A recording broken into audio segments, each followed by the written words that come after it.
వేరే వాళ్ళు సంవత్సరం కూడా తిరగకముందే ఎక్కడ బయటికి రాలేని పరిస్థితి వచ్చింది అటువైపు.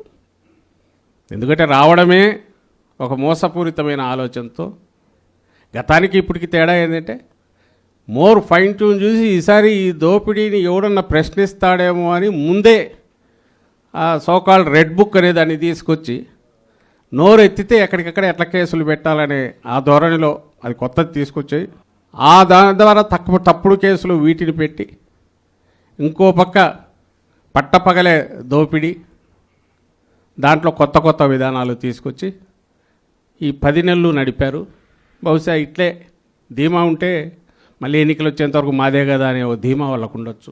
వైఎస్ఆర్ కాంగ్రెస్ పార్టీ అంటే ఆయన మాటల్లో చెప్పినట్టే నా ఎస్సీ, నా ఎస్టీ, నా బీసీ, నా మైనారిటీ అని ఏదైతే చెప్తున్నారో అది అట్లాగే కంటిన్యూ అవుతుంది.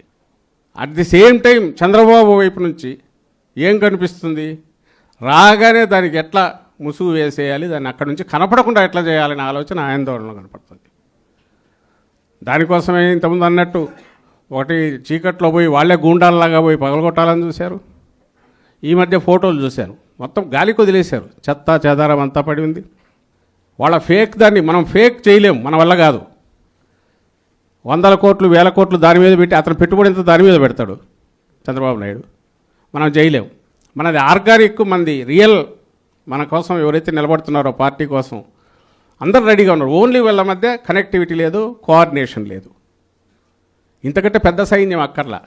జనం మధ్య ఉండడమే కాకుండా ఇప్పుడున్న ప్రభుత్వం దుష్టపాలన ఎండగట్టడానికి అవసరమైన ఏమున్నా కూడా వాటిని ఎత్తి చూపడం, మనం అందరం కలిసికట్టుగా ఒకే తాటి మీద నెక్స్ట్ ఎన్నికలు టార్గెట్గా గతంలో కంటే మెరుగైన ఘన విజయంతో జగన్మోహన్ రెడ్డి గారు మళ్ళీ దాంట్లోకి రావాలి.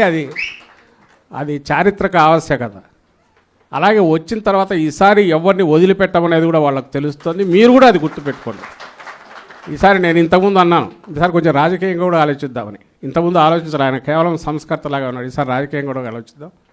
మన వాళ్ళని మనం ప్రొటెక్ట్ చేసుకోవడమే కాదు, మన వాళ్ళని ఇబ్బందిని పెట్టిన వాళ్ళను ఆ ఇబ్బంది ఎట్లుంటుంది అనేది రెండింతలుగా వాళ్ళకు చూపించే కార్యక్రమం కూడా మనం ఖచ్చితంగా చేయాల్సి ఉంటుంది.